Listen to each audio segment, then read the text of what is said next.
કચ્છ દરિયાની અંદર તોફાન હોવાથી ઝડપી નજીકના બંદર તરફ પહોંચી જાઓ. મચ્છી બોટ ભારતીય કોસ્ટગાર્ડ તરફથી એક મહત્વપૂર્ણ સૂચના આપવામાં આવે છે કે દરિયાની અંદર તોફાન હોવાથી ઝડપી નજીકના બંદર તરફ પહોંચી જાઓ.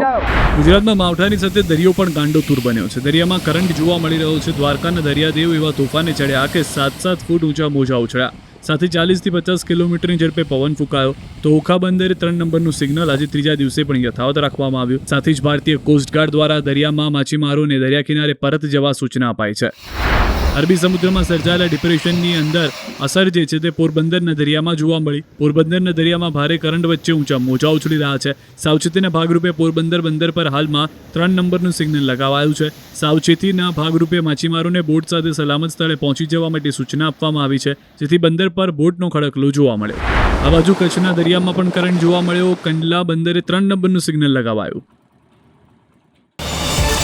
QR કોડ સ્કેન કરો અને ડાઉનલોડ કરો ન્યૂઝ 18 એપ. મેળવો ગુજરાત અને દેશ દુનિયાની પળે પળની અપડેટ્સ.